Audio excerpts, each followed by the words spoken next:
Welcome back to Switzerland. Behind me is the fantastic Tällistock mountain where the motorcycle stunt of GoldenEye was filmed.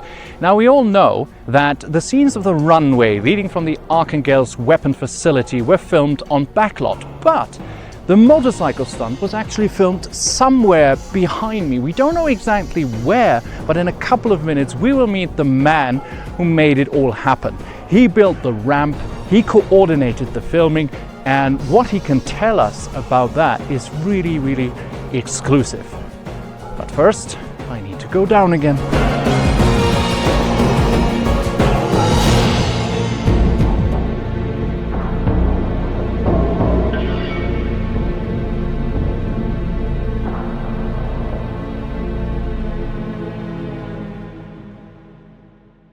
Hello Bond fans far and wide. If you are a regular visitor to my channel, you know these two headshots. I'm of course Benjamin Lind, the editor of this channel, and right next to me is my dear friend Yannick, sitting in his studio in Switzerland. Hello Yannick. Hello, greetings. How are you today? I'm okay. My back is a little sore, but otherwise I'm great. How are you? Oh, it will be fine in a couple of minutes. I'm fine, and I'm hyped because we are here for the 30th anniversary of GoldenEye, of course, and we want to celebrate it in style together with you with this video series, GoldenEye 30. Now, the first episode, we will delve into the film and its significance in the Bond series, but we will also go on location to Switzerland, because Yannick and me, we've been there in May of this year, and we filmed some incredible on-location footage, including an interview, but I don't want to give everything away now. You will see the footage later, and we also prepared some special renderings for you of Verzasca Dam and Tällistock mountain, where the motorcycle jump was filmed. All of that you will see in this first video celebrating GoldenEye's 30th anniversary. So, Yannick, let's hit it off. Tell me, why is GoldenEye so special for you? What makes this film stand out from all the rest? I think first and foremost, it's that if you ask me nowadays, which is your all-time favorite movie, I would, with no hesitation, say GoldenEye. And I'm not just talking about favorite James Bond films. I'm talking about all-time favorite movies. I don't know. It's just, to me, it has all the elements are right. The cast, the music, the sound effects, the cinematography, the locations, the plot line, everything. It has its flaws here and there, but overall the whole package is just perfect. And of course it had a profound impact on my life, talking about how we were influenced by design, by fashion, by the music, by the score, which influenced like every aspect of my life. So it is not only a movie, it is a life-changing experience, if you will. And what is it for you? Well, I would not rank it high as one of my favorite Bond films, but it was the first Bond that I actually saw in cinema, which, and I've told this story many times, was an accident. Because the film projector that we had back then in cinemas, real 35mm film projectors, broke down, and my mom and me, we wanted to see Dangerous Minds with Michelle Pfeiffer, and that reel had broken down. So we went to see GoldenEye, and I was exposed to this larger-than-life presentation of a movie, you know, with that incredible opening sequence that we are going to talk about in a couple of minutes. And this left this lasting impression on me. It was all just larger than life. I didn't understand the geopolitical aspect where the film's plot revolves around, but the visuals, as you said, the visuals and the practical effects, it all looked so real, and you could grasp what was going on screen. You were glued to your seat, and it really pressed you deeper into the seat with every action scene. And when I look at it now, a lot of years later, I mean, that was 30 years ago, we aged well. But I think GoldenEye aged really well. A lot of people will have a different opinion on that, but as we will explore in this video series, there is more to it than meets the eye, and that is something that is worth talking about. For example, Bond came back after a hiatus of 6 years. After License to Kill, everybody thought Bond was dead. And we're at the same crossroads now. Thank God production on the new Bond film has picked up some speed and momentum, but a lot of people thought that was it. After 25 films, Bond is finally at its peak and at its end.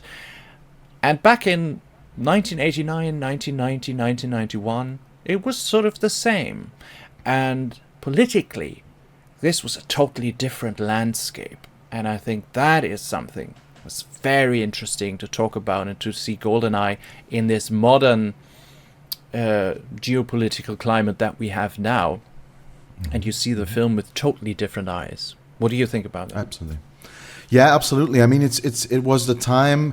It's funny that I just met someone from the former GDR a couple of days ago. He lives also up here where I live, and you know, we're both very interested in the whole Cold War topic, the GDR, Soviet Union, and so on. And of course, it instantly grabbed my attention. I got to talk to him about it, and he said, you know, the 10 years before the actual Wende, which was called in Germany like the reunification, he said you could, even 10 years prior, you could feel that things were in the air, were changing. So, of course, the time where GoldenEye takes place, so basically from 86 to 95 in that time span, before and after the collapse of the Soviet Union, was an incredibly interesting, like you said, geopolitical situation. Yeah. And I think the movie portrays that very well. Like you said, like the locations, the whole look and feel, the soundtrack, everything contributes to that feeling. And also if you see old documentaries or recordings, movies, pictures from that time, it always has that tint or that feel that movie transports so well. And like you said this very well. There's a lot more to it than meets the eye. There's like a lot of hidden hints. We've had this conversation before. Of course, both being huge GoldenEye fans, there's like minuscule details, like in the opening, of course, which takes place in 1986. You see the soldiers with the Soviet standard uniforms, and we had this conversation where you said like, oh, but 95. Of course, it was no more the Soviet army; it was the Russian army, or which country? It depends which country. And they still had these shoulder patches with CA, which is Russian for Sovietska Armee. And some people point out to that being like continuity errors. Like they wouldn't have the CA patches anymore; they're replaced by Russian emblems and stuff.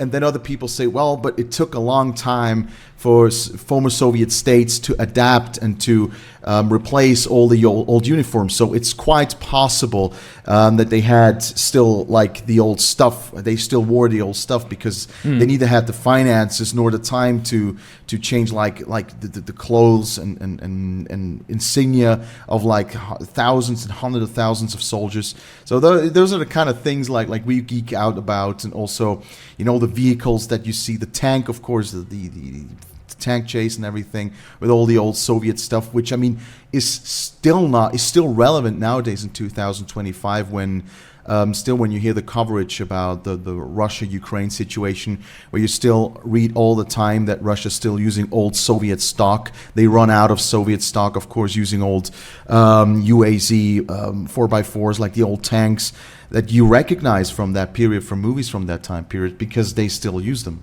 Yeah, absolutely. And there is always the question of why, in this film particularly, the producers decided to make the Russians the villains. The question in itself is a wrong question, because the Russians are not actually the villains. Alec Trevelyan is, and he's a British traitor.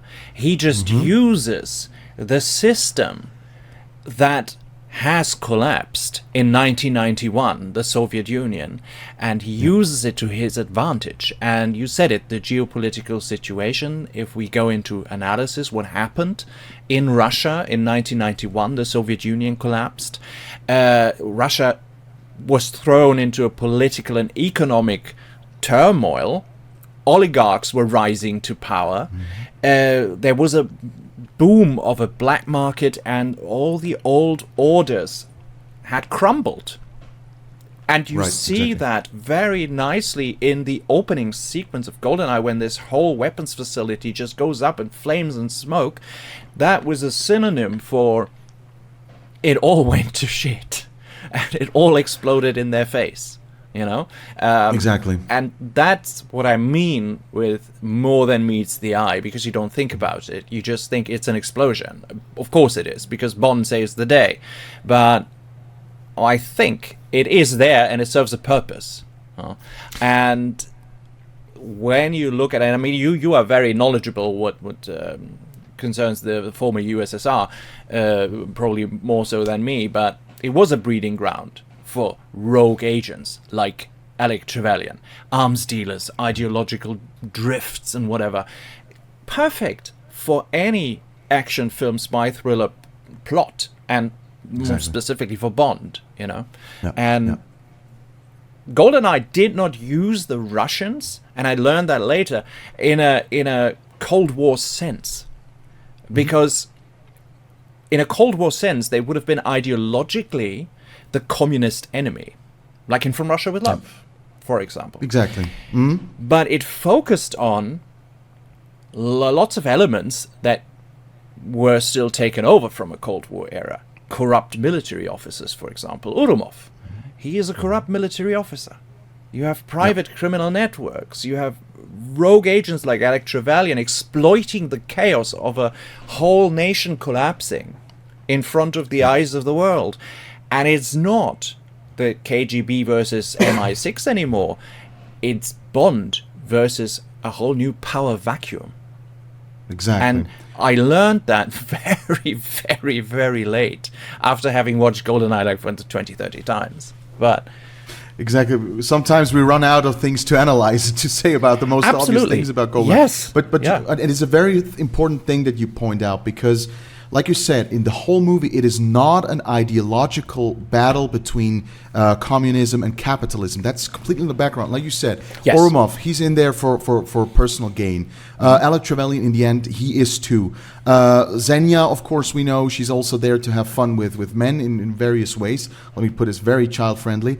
And exactly, and Bond and his allies, they're stopping the evildoers, the bad people. He does not fight or go against the communist system or the Soviet Union. Well, later, of course, he can't because it's collapsed. But he does not fight the Russians because of the sake of it, but because he wants to stop the bad people. It's never playing those political things. That's absolutely right. Yeah. Yeah. And I like what, when you know these things and when you have analyzed these things and you arrived at that point that we just made, it's really interesting to watch the film again from that perspective alone. Because, well, Alec Trevelyan, he's the main villain. He's the antagonist. A former MI6 agent, personal vendetta, origins tied to the Soviet betrayal of the Cossack parents. Yes, we know that. He says it in the film. But he's not working for Russia. He is using Russian tools, a stolen EMP satellite, a loyal Russian general. But his motivation is anti-British, and that makes the film much more psychologically complex, because it's not them, it's us. And that's a very, very interesting thing. And when you watch the film now with that knowledge, it's a totally different film. And that doesn't happen with many films. From Russia with Love is still From Russia with Love, because the situation from the start is a totally different one. This is a Cold War setting. Yeah, and I mean, it's sort of, it also makes the point, you know, why would you hire screenwriters? Why would you have people who, I mean, we all have ideas for plots and movies and stuff, but actually, why do you pay famous screenwriters? Why do you pay people who you know can write very well? Why do screens or scripts get rewritten?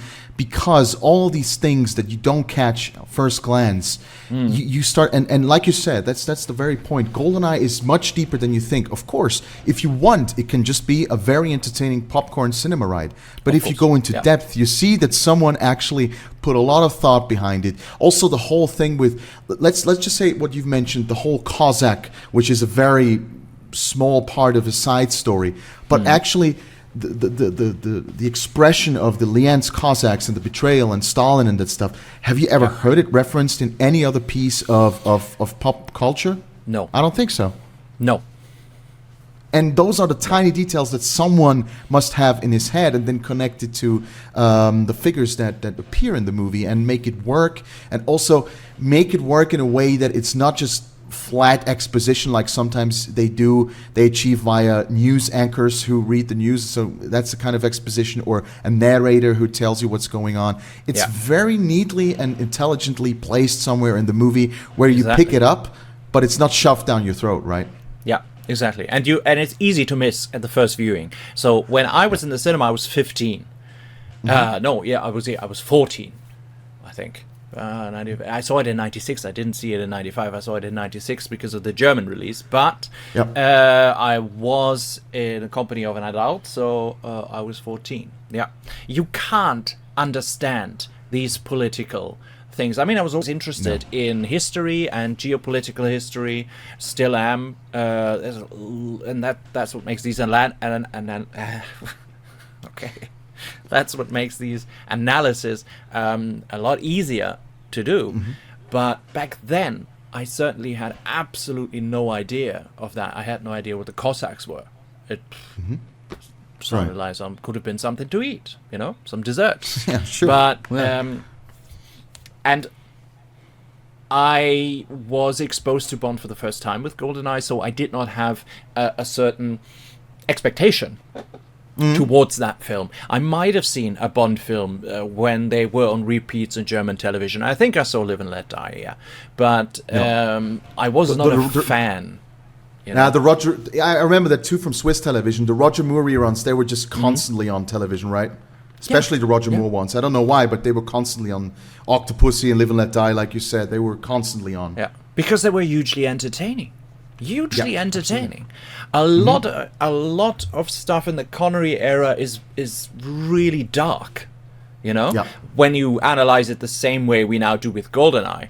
And don't be fooled, people. We're not going to analyze the film to death, but we just want to give you a new viewpoint 30 years after release. Maybe you also find something new when you watch the film. We're always happy if you write them in the comments or the chat, since this is a premiere. We will also be in the chat tonight, so we will answer you. But this is not live, obviously, because we like to prepare things. Just like the Russians. Yeah, exactly. Well, didn't always work, but at least they tried. They tried. Yeah, that's what you always write in somebody's resume when you finish a job somewhere. When you leave your job and they write your resume, he always tried to. And that's code for it was all shit. But okay. The point I wanted to make.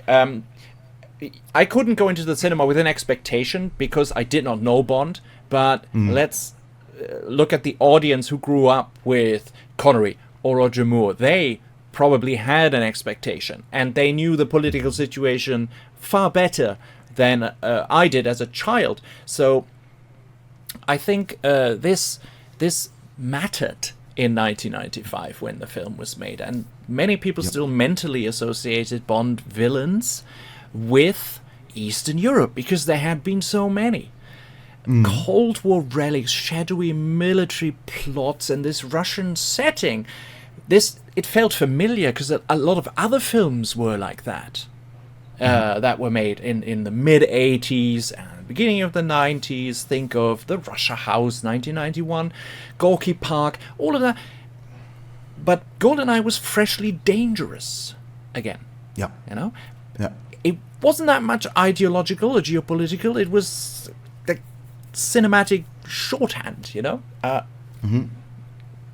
cold, bleak Russian architecture, instantly tense.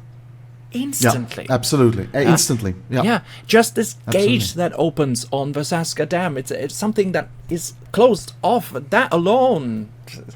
And I mean, and it is so funny, like you said, you have this picture, or you have this mental picture of GoldenEye in your head, which sometimes really plays tricks on you, because you always think like, oh yeah, the opening shot of the dam, that's already in winter and everything is cold. I mean, in the movie, if you look at it closely, it was shot, I think around March or April, so it's clearly not winter. I mean, all the nature, it's all green and red, and you see clear sky with just a little bit of overcast. So it's like the but your mind tricks you into believing it's this dark, bleak atmosphere. And something I also want to add, like you said before, of course, as a child, me as well, we didn't have this thought. And honestly, the first like 20, 30 times when I watched GoldenEye, I didn't even realize that the opening took place in the Soviet Union, and afterwards it took place after the collapse. You don't think about these things. It still works. Mm-hmm.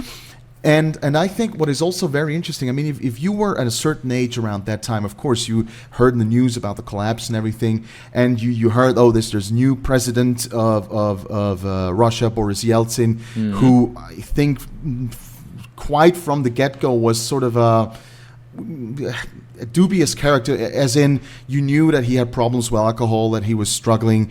Of course, he had a lot of promises, and after, especially people from the former Soviet Union, they were fed up with Gorbachev and his perestroika and glasnost, and they just wanted something to change. Of course, it became much worse in the long run. But still, I mean, to think that something like GoldenEye was partially shot in St. Petersburg, for instance, a couple of years before, that would have been completely out of the question. Completely. And I remember some bit, I can't recall if it was from an audio commentary from the DVD or if it was actually a making of, where they said they were glad they could at least shot a couple of sequences. Of course, they couldn't do the whole thing with the tank running over the streets and things and destroying everything. So there was only a tiny bit that could be shot in St. Petersburg. And I heard one of the people who were involved in the production said that it was actually a lot of paperwork and a lot of still things you had to go through, even though Boris Yeltsin was quite pro-West, if you will, if you kind of put it that way. But I mean, like I said, a couple of years prior, this would have been completely out of the question that you could shoot what is in their countries considered a Western spy film with tanks and everything on their own ground, on their own soil. Absolutely, yeah.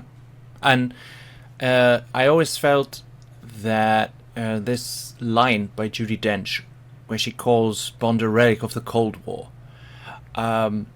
First, it's just a line, and a little bit later, you start to realize, this is the film acknowledging the change.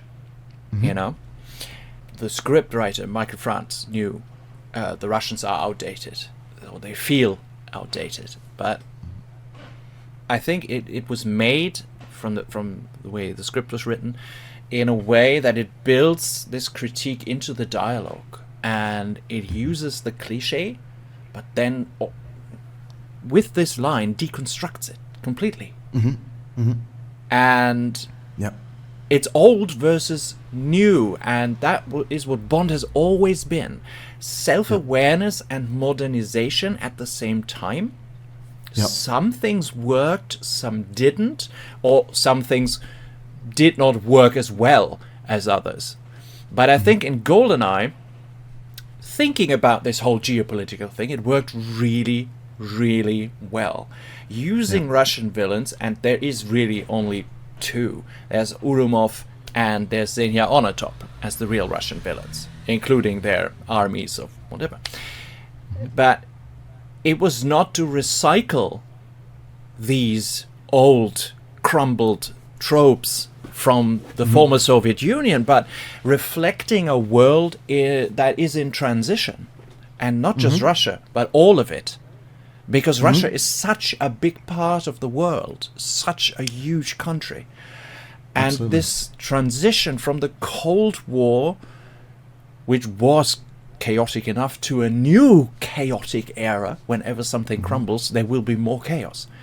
And it was just the perfect backdrop for the story, which is about betrayal, disillusionment, shifting power, and then you twist, and that was brilliant by the screenwriter. You twist the formula with a anti-British villain, but he is British, so it was ex-MI6, post-Soviet corruption, rogue agendas. It made these old elements feel dangerous again. Yep. Absolutely. And still being relevant. And that's where you come to the actual situation of today, where Russia is once again an active aggressor towards another country. Mm-hmm. And, I mean, we realized that when we stood on Verzasca Dam. We said, today, GoldenEye is the film to watch. Yep, absolutely. That's right. What do you think about the connection between the actual war that is going on now between Russia and Ukraine and GoldenEye? Where do you see the links? I think it's just what always baffles me, and I think Pope Leo said this very well recently, and he said it's baffling where we live in a world nowadays. Well, I'm not paraphrasing him. I just sort of the essence of what he said is the interesting thing is that we're in such an advanced civilization, or at least we consider it that, and we would have all the potential and means for the whole world to be peaceful and for everybody to have enough of everything, and still history repeats itself all of the time. Yeah, you can see it with the current things going on in Russia, but also certain political movements that gain traction. I'm not judging anything of that. I'm just saying that there are some parallels back when the 1900s, the early 1900s. There were certain developments that you can observe again nowadays, and yeah. The whole Russian thing is and what always baffles me about the Russia thing is that it's the same, like, back when the conversation was about Kim Jong-un. I mean, North Korea's also were a little bit in Bond territory, and they always said about Kim Jong-un. Well, he grew up partially in Switzerland. He went to Swiss school. Of course, he must have he must have picked up a little bit of those Western values and perhaps make North Korea not quite as repressive and a bad place to be like his predecessors did. Of course he did. We know that now. The same is for Vladimir Putin. I find it very interesting that he was not, of course he was a KGB agent, but he was also for a long time stationed in East Germany. Yeah. Of course. That was communist as well. But still, you would think that he'd have maybe a little bit of a more broad horizon. And then there's other interesting films like what's the one with Morgan Freeman and Ben Affleck?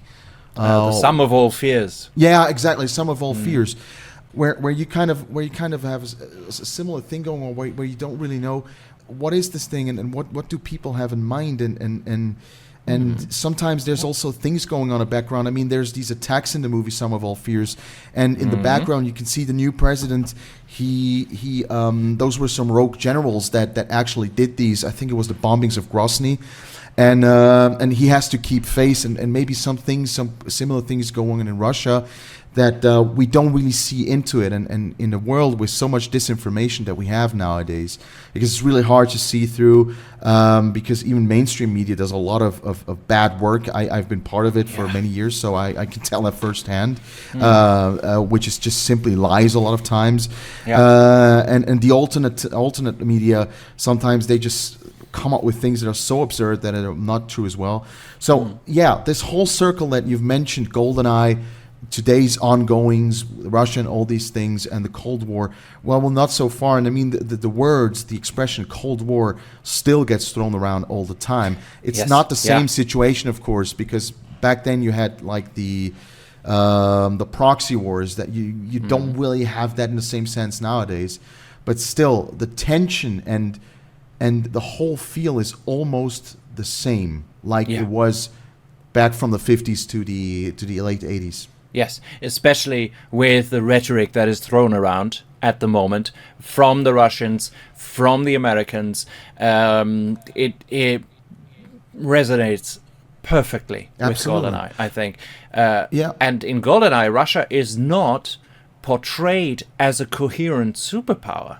It is portrayed as a very fractured state, generals selling out their country for personal gain, military hardware falling into the wrong hands, floating around on the black market, and this mafia in space becoming a tool for a rogue agent.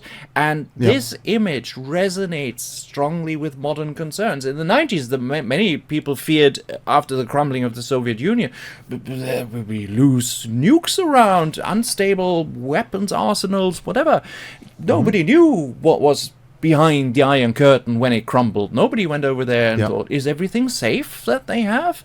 Or does somebody still have the finger on the button? Nobody knew. Exactly. And today, there is again this anxiety, but it has shifted to Russia's weaponization of energy, cyber attacks, nuclear threats that they constantly make.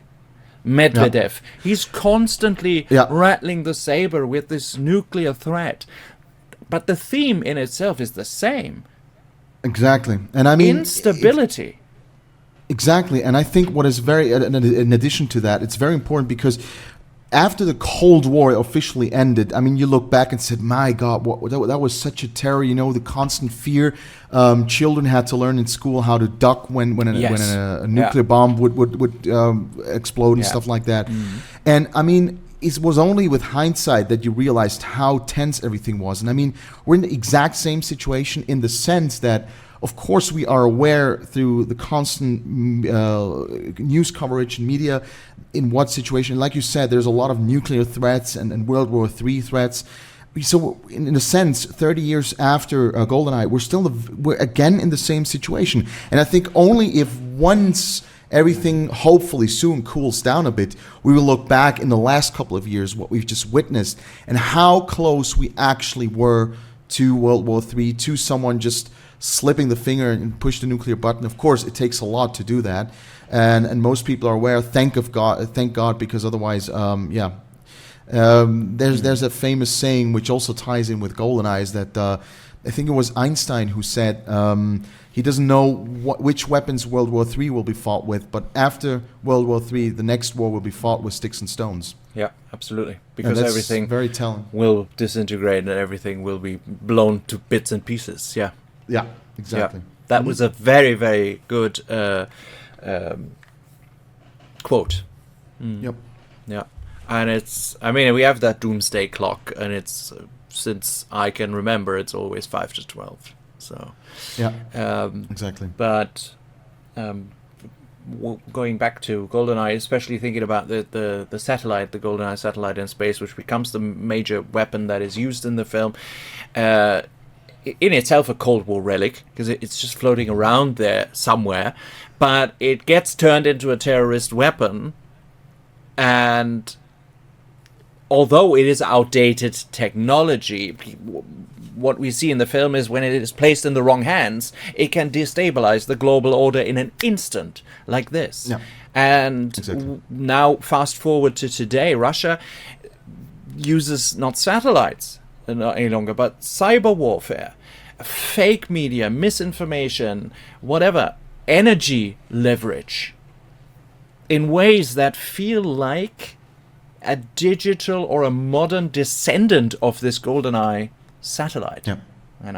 Because in the wrong hands, and everything hinges on the idea of infrastructure sabotage, not really open battlefield confrontation, but striking a civilian system, energy grids, whatever, communications, what you strike first in a war situation. Exactly. And mind you, 30 years after 1995, of course, we're even much more dependent on electricity, on network and stuff. I mean, I think I hope I'm not. Yeah, exactly. I hope I'm not saying something wrong, but I think, wasn't there at least a rumor that the power outages that struck, I think it was France and parts of Spain, that was also hacking or some sort of the cyber rumors attack are always there. The rumors are always there. And when you want an enemy, you will find him. Nobody else has a gain in doing that, except maybe Russia. Yeah. So exactly. And maybe we can open another topic on that subject. Is that how educational actually GoldenEye was? I mean, on a very subliminal level, you learned about things like you said, the satellite as a weapon. You learned what EMP is. You saw the Tiger helicopter. You heard some things about the Soviet Union. You heard some things about the Soviet or the Russian army. The Cossack story. The whole you heard a little bit of the whole Nazi Stalin Cossack thing. So there's so much education that even at a young age that you take with you. And that through such a popcorn movie, and that is something that is really, I find really fascinating, because sometimes when you talk about like just this little example, when you talk about EMP, and some people ask you, how do you know these things? I said movies. Yeah. So that's fantastic. You know that It's true. You learn Yeah. these, Absolutely. That's what I always say. I watch too many movies. Yeah, And documentaries. Yeah, it's Exactly. it's true. Absolutely. All right. So much over half an hour of almost half an hour of going into our perception of GoldenEye and why it is so fascinating, and many things that you probably have not seen while watching GoldenEye, but will now if you see this stream. But we want to go on location, of course. Yannick and me, we went to Switzerland in May this year. Well, I went to Switzerland. You're already there.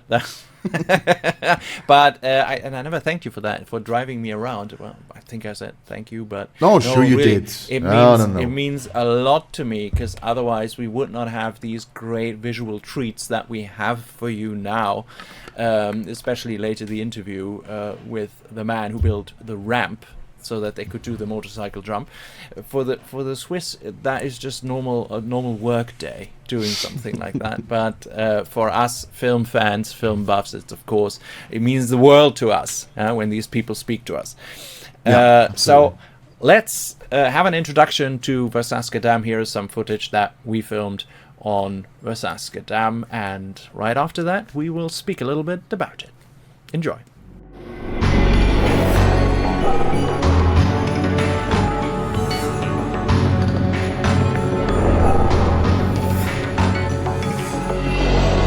Verzasca. Yep. 2 hours driving here, and now we're here. GoldenEye. Yep. How does it feel? It's always great to be here, isn't it? Yeah. Yeah. 30 years. Stunning. GoldenEye. This year, 2025. And people, you need to visit this location whenever you're in Switzerland or in Italy. Take the drive to see Verzasca Dam, because it is totally different than seeing it on film. Yep. And when you stand in the middle, where Wayne Michaels did the bungee jump, it's incredible when you look down. I mean, you're careful and everything. When you make a photo, you're really clutching onto the camera, because you think, oh God, it's so 220 meters it goes down. Yeah, right. And when you're standing up here, actually, what you really imagine how it would be. Of course, it's totally unrealistic in the movie. Like we've talked about this so many times. Like you go down, and then all of a sudden you're up in the mountain. Yeah. But if you think about that, back there would be the weapons facility. Yeah. And well, you can see quite a lot in the opening. You can see a lot of the shots. You can see the surroundings and so on. You see it all. So it's really great. Yeah.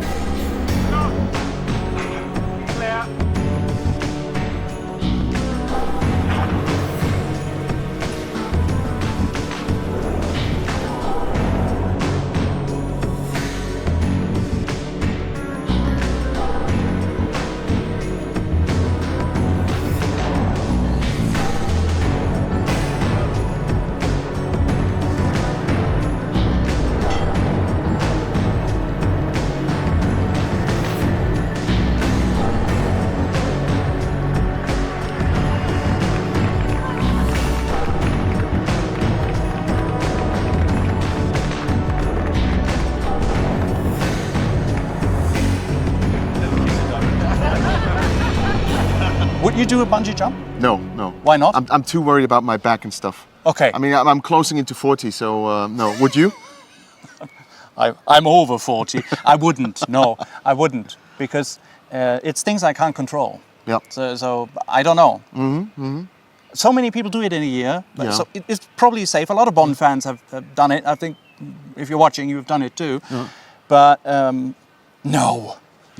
You know, I'm not even worried about the cable snipping or something like that, or you know, like going down on the ground, or you know, slamming into the wall. I'm more worried about, you know, like long-term problems with the back or the spine or anything like that. So no. And it's rather expensive. I mean, it's close to, what, 300 euros or something if you want to do the jump. But, well, I think it's a once-in-a-lifetime experience if you want to do it. But as you said, for the back, it's probably not the best. Look at that. A stream of tourists coming. And I've said it before, I did another video, introduction for a talk that I will be giving on James Bond. Most tourists just go on the dam, they go one direction and they return in the same direction, and that's pretty much it. And we drive here for 2 hours, from the middle of Switzerland. We spent 2 hours here in the hot sun. I mean, we're sprayed and everything, but that's Bond location tourism, isn't it? Right, Isn't right. it? And we threw around so many locations we want to visit, but I think we've got Switzerland almost covered. Yes, yeah, I think we've got one thing left that we've talked about yesterday. It was, what was it again? It was... Pilatus in Yes, Science, the from Goldfinger. Exactly. The Foka Pass, we can't go because it's always closed when I'm here. We've been there 2 times and was always, with a lot of fog, so you didn't see anything. That's the other problem. Yeah, he sends me photos of the Foka Pass where you can see absolutely nothing. That's fantastic. And he just rides on the Foka Pass. And I said, I guess I have to believe you then. Can't see anything. But a little tip I want to give you, if you come here, really take in the view and the whole experience of this dam, because I have to say it's still impressive the second time around. We're here now. It's still impressive. It's still, you're in the middle of a movie location. It's not quite the same like the first time. No. The first time was magical. Now it's still very impressive and amazing. But the first time is always the most important. So if you come here the first time, really take it in. And you can see there are a couple of tourists, a couple of cars, but it's not crowded. And it's never like really crowded. So it's a cool place to be. Yeah, absolutely. And you made a joke, right? By the way, I make a lot of jokes. Yeah, of course. But you sort of hinted at the game. And back there's no island you can go to. There is no island. And you can't cheat. No. Yeah. Fantastic. It was a lot of fun going there again, and we had a great time as always. A lot of laughs and stuff. But it was going back to that. Of course, it's always special. I mean, that's the great thing about GoldenEye being Swiss, is that you recognize from the intro, at least, you recognize a couple of things that seem familiar, at least to a bit, or they're in proximity, so you can easily access it, like the Verzasca Dam, Tällistock, where they actually went over with the plane, and then the backdrop where the plane falls down, but we'll talk about that later, was also filmed in Switzerland, the back plate. Going back to it was very, very cool, but it did not quite have the same impact like it had the first time around. The first time was just a massive rush. I understand. And it was like the first time, right? And now the second time it was a little bit of a pity because they also had a couple of construction workers there, and kind of took away the immersion a bit. It made it kind of a little bit like it felt a little more real than like a movie set. But no, it was Verzasca is always great, so I highly recommend it if you ever get the chance to visit it. Do absolutely, because it is still, but despite the construction workers and things, it's one of the few locations that are still left basically untouched. Yeah, absolutely. I second that. I can just recommend it to everybody who is ever in Switzerland or in that region around Locarno. Go. It's really a short drive up the mountain and then you're there. Really do it, people. It's so great. You don't have to bungee jump off that thing because it's very expensive. And as you said in that clip, it might be a strain on your back and on your spine. So don't. If you don't need to, don't do it. I wouldn't do it. I'm too much of a coward. Yeah, and I'm too fat. Yeah, well.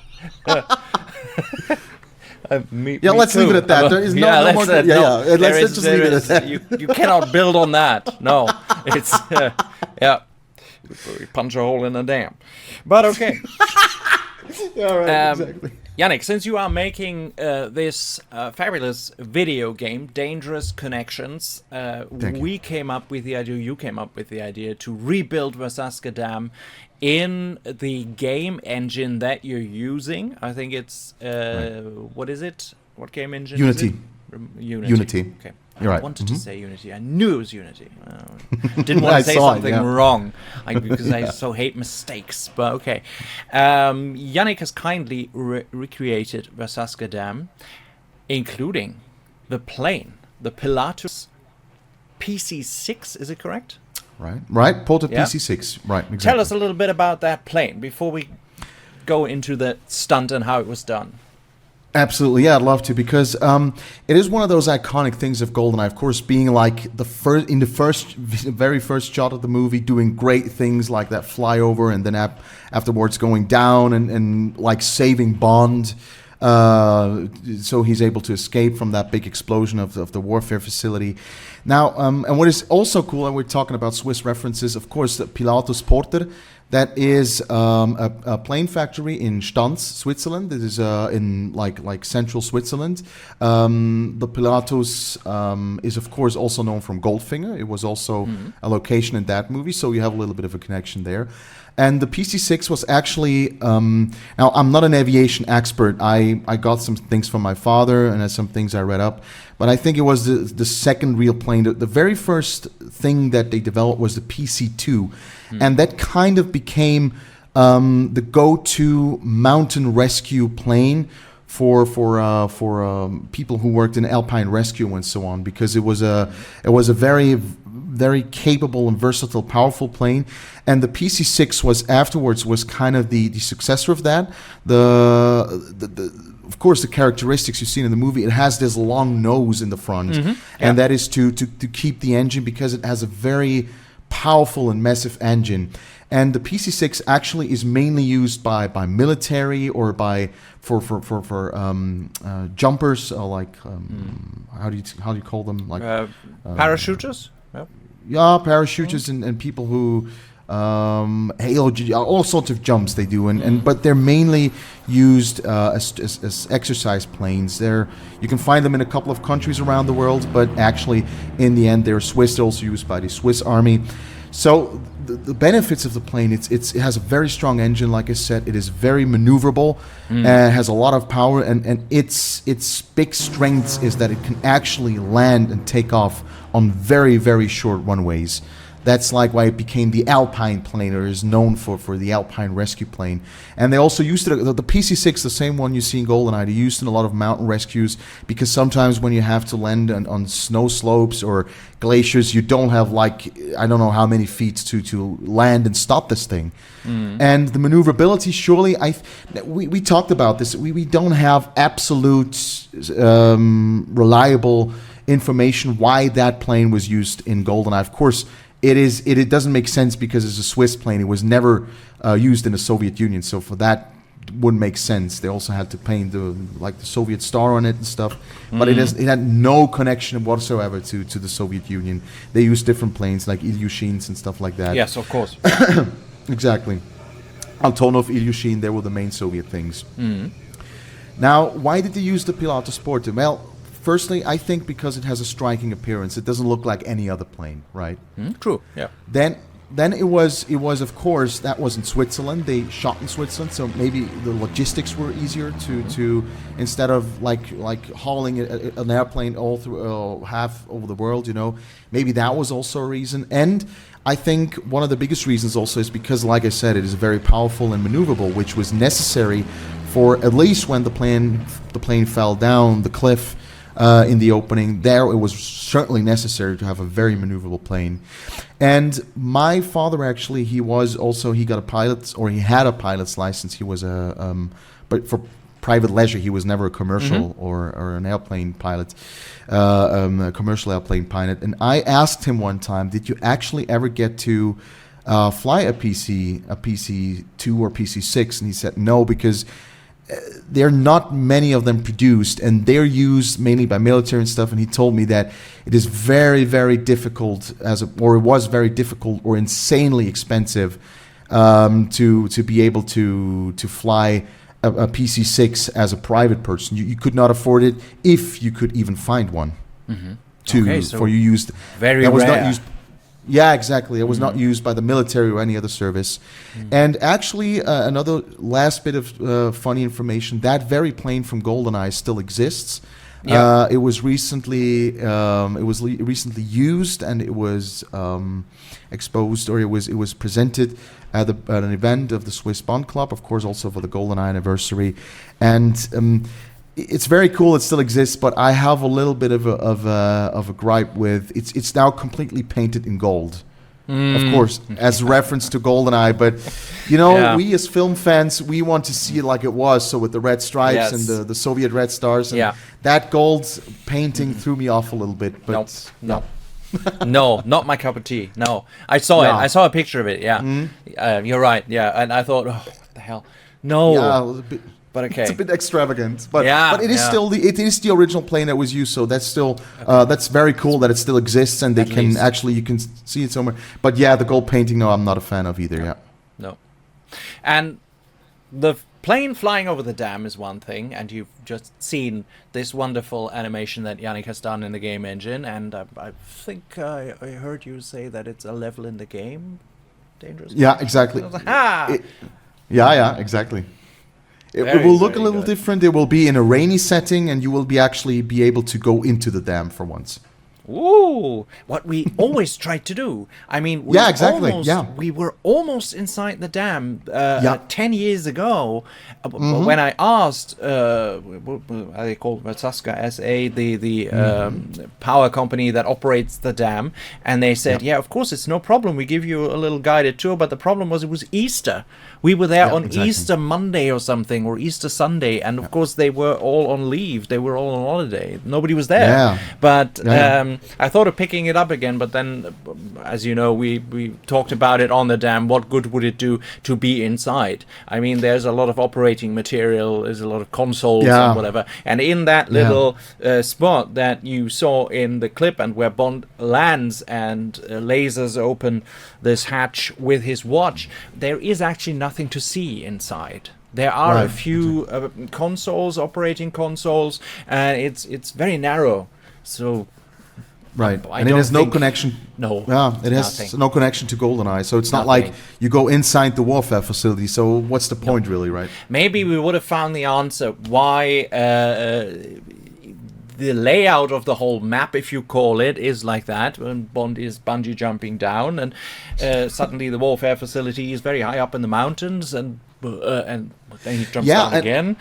It's exactly, weird. And in addition to that, another thing that we came to realize not too long ago is that also the trajectory of the plane doesn't make any sense, because it goes over the cliff, it goes down, then it would have to go up like that, and then all of a sudden it flies like that again. So either he had made a curve, which would, from the timing, would not be possible, or it's just one continuity error after the other.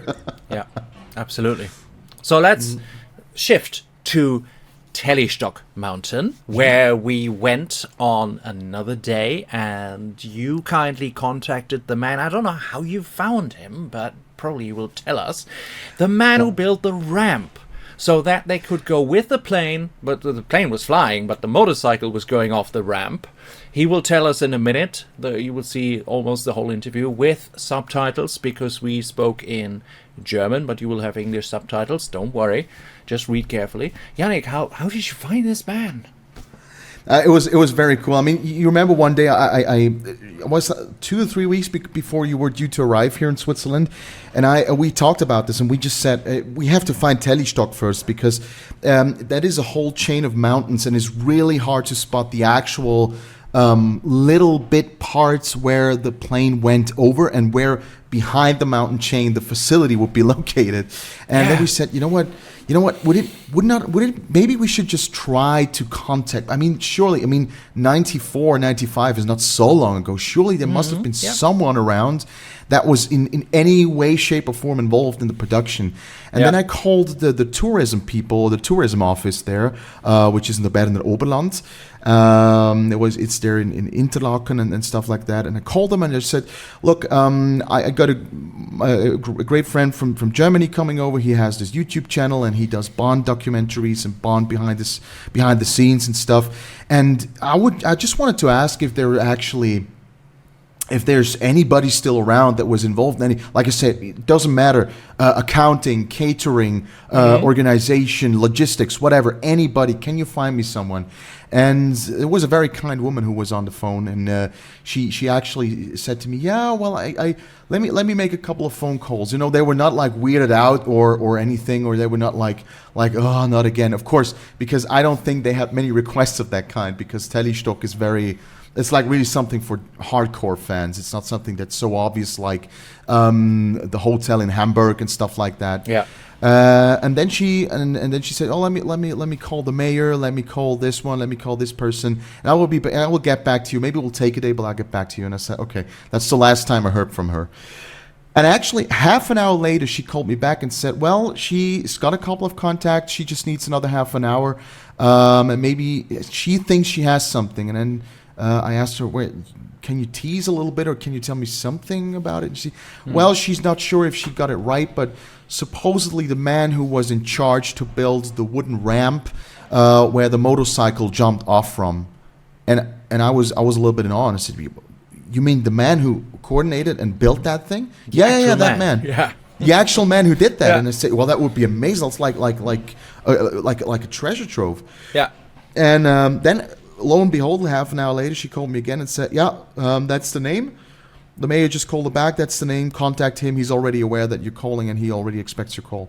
And I called him, and it's just really, the Swiss have this cliche. They're very slow and easygoing and stuff. And it was really like that. And he said, I did that, and of course. Mm-hmm. And I was so taken aback. Can you tell me, just for my own pleasure, a little bit about it? And he was really talkative, and they said, look. Great stories, very interesting, and you have to understand we're massive Bond fans and massive GoldenEye fans, and it would mean the world to us if we could actually not only be there. We will visit in a week. It was then. Could we set up an interview? And he said, "Oh, well, okay, let's do that. That's not a problem." And then, the rest. You can take over. The rest is history. Then, right. This happened. Have a look. Enjoy. Herr von Bergen. Grüße. Guten Tag. Guten Vielen Tag. Dank, dass Sie sich Zeit nehmen, über GoldenEye zu sprechen. 30 Jahre GoldenEye, für uns ja schon ein Kultfilm. Und wir stehen direkt unter der Wand, wo das Motorrad über die Klippe geht. Richtig? Richtig, ja. Können Sie uns in etwa zeigen, wo genau diese Rampe gebaut wurde? Ja, das ist oben, wo der horizontale Schnee liegt. Ja. Ist auf der linken Seite, geht nachher so eine gelbe Wand hoch, so ein einzelner markanter Turm eigentlich. Ja. Und dort ist das Motorrad rausgefahren. Wie kommt man dahin? Also wir sind dann geflogen, oder, bei der Arbeit, aber sonst kommt man von der Engstler Alp. Oder gute Kletterer gehen natürlich direkt durch die Wand hoch. Also es wird im Sommer viel geklettert, und das sind Direktrouten, die direkt zum Grat oder Gipfel führen. Ja. Und es wurde eine Holzrampe dort konstruiert, richtig? Ja, richtig. Und Sie sind mit Holz gut vertraut, aber es ist Ihr Beruf. Ja.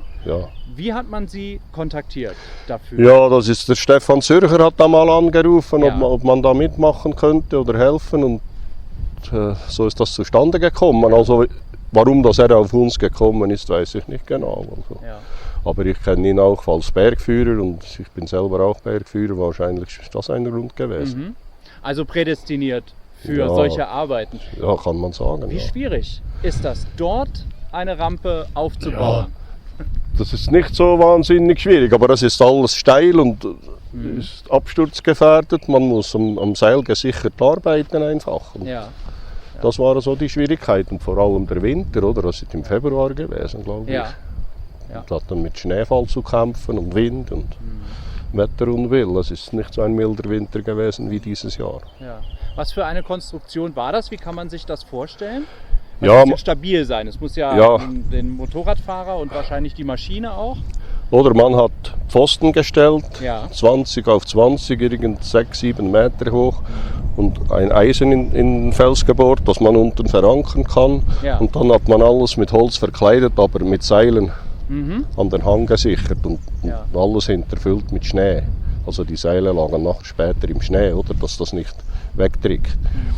Und das Problem war immer, dass der Schnee sich dann wieder gesetzt hat und die Rampe nicht mehr schön plan war, oder? Und dann hat man wieder die Bretter weggenommen und wieder Schnee und wieder planiert und dann wieder drauf. Und dann manchmal hat es geschneit und dann ist wieder 2, 3 Tage nichts passiert. Ja. Und anders, wenn das die Situation verändert hat, oder, mit der Rampe. Aber letztendlich war es dann alles geplant, was gesättigt worden ist. Und gut gegangen. Dann kam die Filmcrew. Da kam die Filmcrew, ja. Für diese paar Sekunden, dieser Aufwand, waren Sie dabei? Also beim Filmen waren wir oben, das haben wir gesehen, wie das gemacht wurde. Ja. Und wie lief das ab? Wie oft wurde das gemacht? 8 Mal. 8 Mal? 8 Mal, ja. Also 8 Motorräder? 8 Motorräder. Weil das geht ja kaputt. Ja, das geht kaputt. Definitiv. Das ist dann hinüber. Wie lange dauert das? Ein Tag? Reicht ein Tag? Ja, für einen Stunt. Ja, ein Tag. Ja, alle. Also eine ganze Woche ja, wurde hier. das ist natürlich nicht eine Woche alle Tage, oder? Das ist einmal ging's, dann war das Wetter nicht gut und dann ist es wieder verschoben. Dann hat man da probiert, eine Wetterlücke zu bekommen, dass es möglich ist. Wie gefährlich würden Sie sagen, war die ganze Aktion? Hätten Sie denen davon abgeraten? Ja, das ist nicht in meiner Kompetenz. Ich habe das Gefühl, dass der Stuntman das im Griff hatte. Und also da konnten wir eigentlich nicht Einfluss nehmen. Für uns, das, was wir machen mussten, kann ich sagen, dass das einigermaßen sicher war. Ja. Oder die Arbeiten, das ist man gesichert am Seil, das war eigentlich kein Problem. Aber der Stunt, wenn man oben steht und dann da zuschaut, wie der da rausfährt, ist schon noch. Das ist schon Besonderes. Ne? Ja, die ersten Male sind wir unter die Britsche gekrochen und dann geschaut, wie er da raus ist. Und er ist auch lange vorne gestanden und hat da Steine runtergeworfen, also fallen lassen, und dann hat er die Zeit gestoppt, bis die aufgeschlagen haben. Ja. Und dann hat er irgendwie so ein Konzept geschmiedet, wie das ablaufen soll. Haben Sie den Film später im Kino gesehen? Habe ich gesehen, und ja. Gedacht, oh, Ja. Das waren wir. Da ist man natürlich stolz drauf, also Ja. würde ich mal annehmen. Ne? Ja, schon. Ja. Also die Frequenz war sehr kurz, Ja. aber es ist schon noch interessant. Das stimmt, also im Film ist es wirklich sehr, sehr, sehr kurz und wir haben es ja vorhin schon mal besprochen, das ganze Equipment hierher für diese paar Sekunden, aber das zeigt auch die Qualität der Bond-Filme. Ne? Ja. Also Geld spielt erstmal keine Rolle. Sie brauchten genau das und sie suchen sich immer die richtigen Fachleute, um das so hinzukriegen. Heutzutage wird ja viel mit Computer gemacht und damals eben vieles noch so echt. Ne? Oder das ist sicher auch die Schwierigkeit, war sicher einen Berg zu finden, wo das überhaupt so möglich ist. Genau. Ja. Oder der letzte Teil von diesem Stunt wurde ja am Eiger fertig gedreht, aber am Eiger konnte man sicher keine Rampe bauen. Ja. Da war das nicht möglich und hier ist die Höhe das Problem gewesen, aber die Rampe ist möglich. Ja. Ja. Also ein Stück Filmgeschichte, was Herr von Bergen mitgeschrieben hat, ein Stück James Bond Filmgeschichte, und wir sind hier und ich bedanke mich recht herzlich für Ihre Zeit, Herr von Bergen. Hat mich sehr gefreut, dass wir hier sein konnten, und Merci. ja, jetzt müssen neue Hotels gebaut werden, weil jetzt natürlich Leute hierher kommen und genau hier ein Foto machen wollen. So there you have it.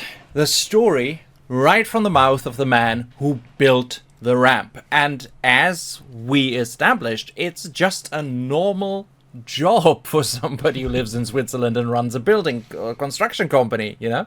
Back in the day, they just give you a call and they say, we need a ramp for some motorcycle shit. But okay, that's what they did. The stunt in itself, Yannick, I mean, we don't need to touch on that subject, that it is not doable probably in real life, yeah. And when we look at your animation again from the game engine, the valley is, I think that's artistic vision, because there is a street that runs through it, but you see the steep slope, and we heard in the interview that the pilot piloted the plane around and had to fly around, and they did a second take, obviously, so it wasn't as steep as you see in the film, and certainly not that long.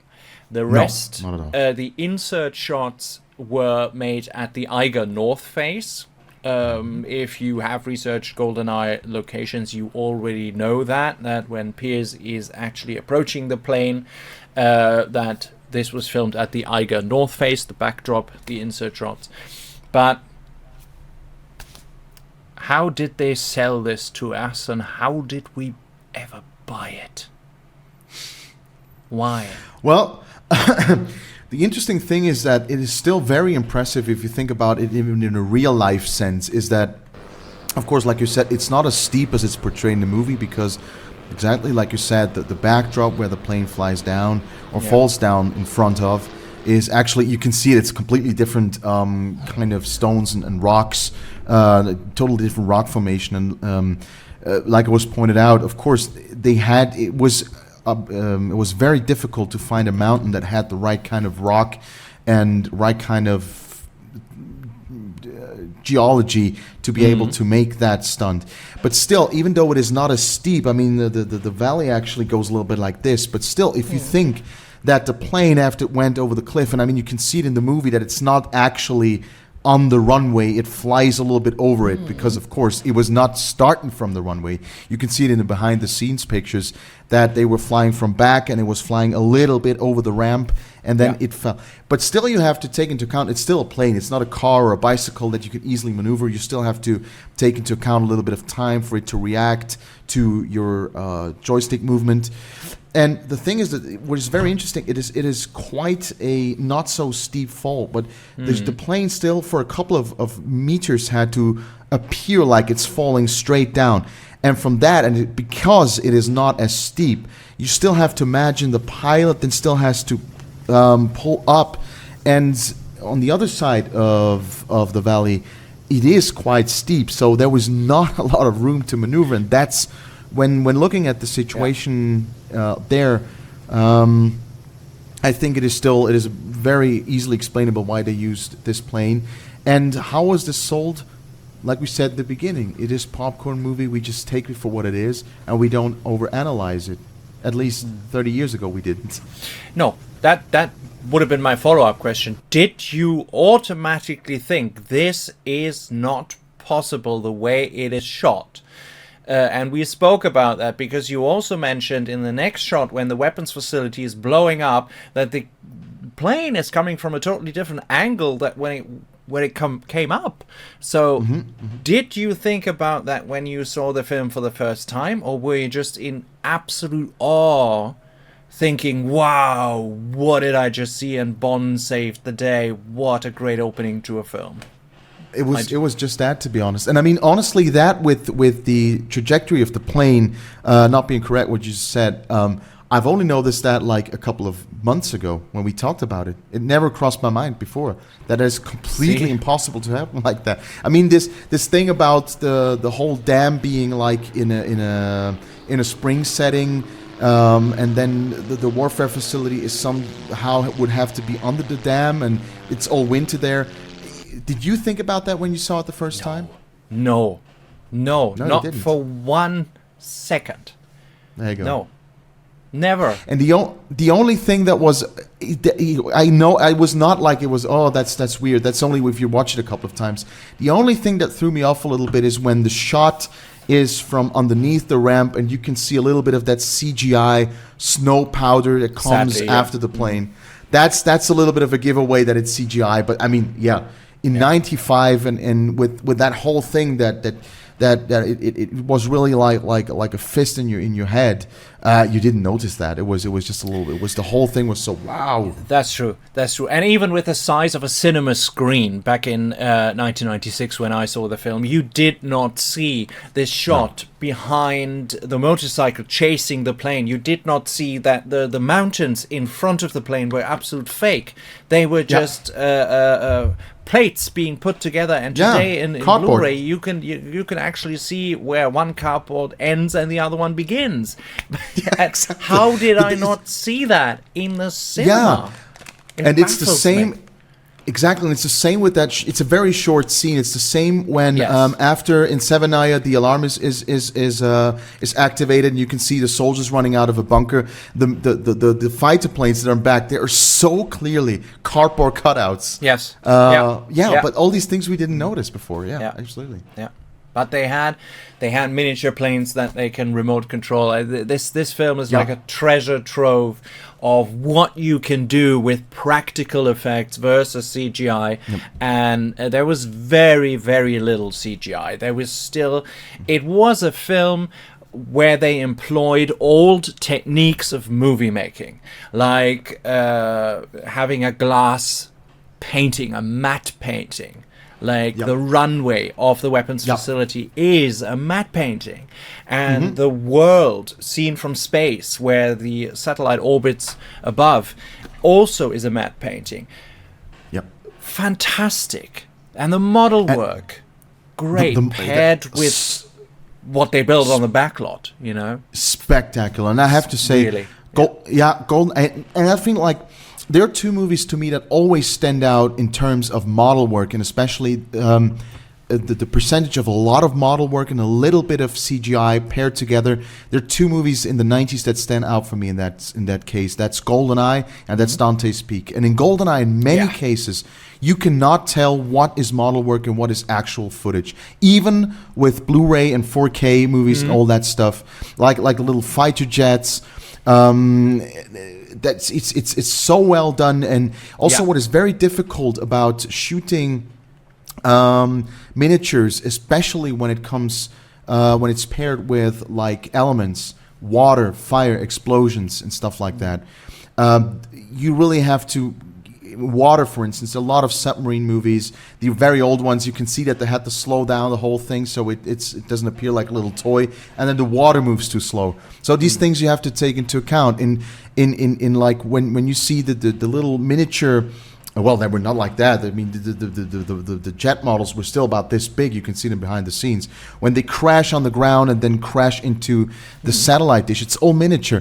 But it's all... You can't tell. You can't tell. It's really so well done. Yes, and you feel it. You really feel it. In that moment, you're in it. Because also the pacing of Martin Campbell and the camera work, the way of telling the story is so fantastically done. And speaking about these practical effects, let's not forget the tank chase in St. Petersburg. And I remember, I'm pretty sure there was I looked at my mum during the screening. I'm pretty sure I remember that vividly. And she was like, she was a well-traveled woman. She worked for Lufthansa. She traveled a lot of places, and she was also on 1 or 2 Aeroflot machines, I'm pretty sure. Maybe she has been to St. Petersburg, something like that, I don't know. But she was Aeroflot was, maybe you have to explain, because maybe not everybody knows. is the Soviet airline. Do they still exist? I don't think they still exist. No. But you see it in a lot of films. Recently I had a film, I don't know what it was. Somebody arrived at New York, John F. Kennedy Airport, directly under the Aeroflot sign. It was a Soviet airline, the Soviet airline. So exactly. And they worked with the GDR as well. My mum was born in Dresden, and when she worked for Lufthansa, she must have been lent over to Aeroflot for 1 or 2 flights. I don't know, because I have that's the line of inquiry and explanation. I have an Aeroflot milkshake thing, like this little thing that you it's battery operated, and you put it in your whatever latte. Still envy you for that. I don't even know if I still have it. I don't know. But where does it come from? I was never on an Aeroflot machine. I'm not that old, but I know that she did many international flights, and in that sequence where the tank was going through St. Petersburg, putting it all to rubble, which we know was filmed on Leavesden backlot, she was like,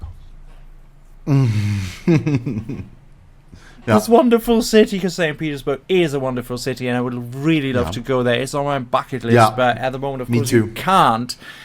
That's well, you can, but I don't want to. No. But I'm pretty certain that maybe in the near future, we will be able to do it. But the point I was trying to make was this is a master class of practical destruction, and by filming it on Leavesden backlot and recreating the streets of St. Petersburg, merging it with footage that was filmed on location, it feels real. Yep, absolutely. And that is what the film does really well, paired with the cinematography by Phil Mayhew. Lighting and framing. All of this has such a crisp, timeless quality. Even today, even if best way to look at it is a 35mm print. Let's not argue about that. Because I love them and I collect them. And sometimes what they do to Blu-ray colors is just an abomination. But okay. Yeah, right. But GoldenEye is a prime example for that, because there is a lot of contrast between concrete, cold steel, fire, ice, Severnaya, old and new. The locations are exotic, but Monte Carlo, Severnaya, St. Petersburg, the Cuban jungle, Cuba. but it's filmed with a grounded realism. Absolutely. Yeah, And that's very true. that is expert movie making. Absolutely. And I mean, yeah. we had this. I told you that some fans said, "Oh, this film is so brown." We had that discussion. we still joke about a lot of that. Yeah. times. But I know because I researched the colors of the films, and Okay. I haven't arrived at GoldenEye yet. But I, of course, looked at GoldenEye's color palette, which isn't actually brown, but what it is, it's a lot of metallic grays and cold blues. Yeah, that's right. Which is That's very right. interesting because technology, often gray, blue, ice, but it has gold as well. A lot of gold. Warm gold tones, explosions. Yeah, And that yeah, means something completely else. yeah, Seduction, decadence, yeah. you know? And He beckons you to enter his world of sin. Mm-hmm. Absolutely, yeah. Yeah. And it is a complete world of sin as a metaphor.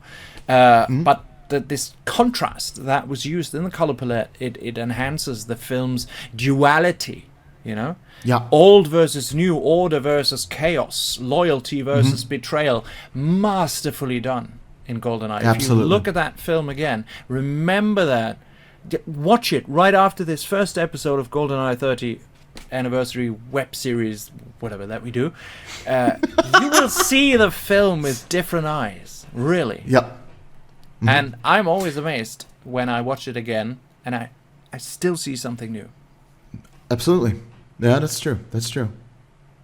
And I more mean, to you know, no, it's fantastic. And I mean, it is interesting because if you look at it, again, it's the mind playing tricks on you because the whole film, like you said, it has, I wouldn't call it brown either, but it has this faded, tainted look.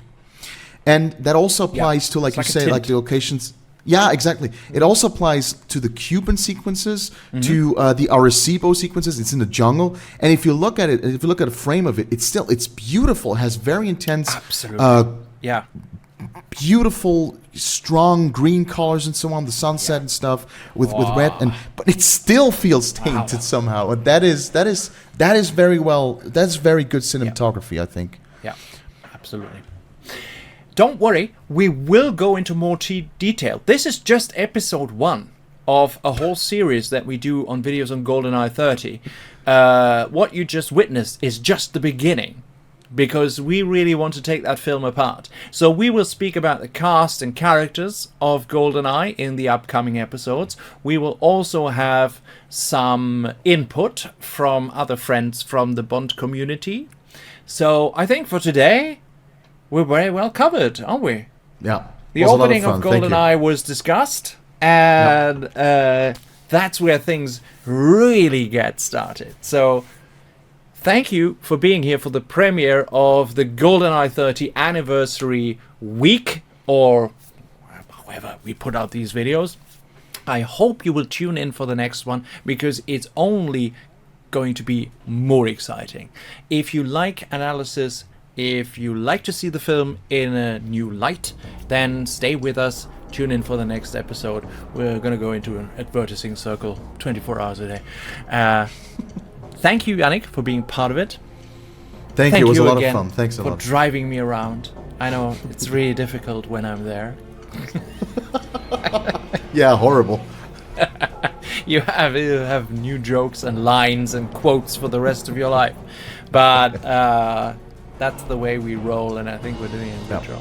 Bloody good job. Yeah, it was great. Yeah. Yeah.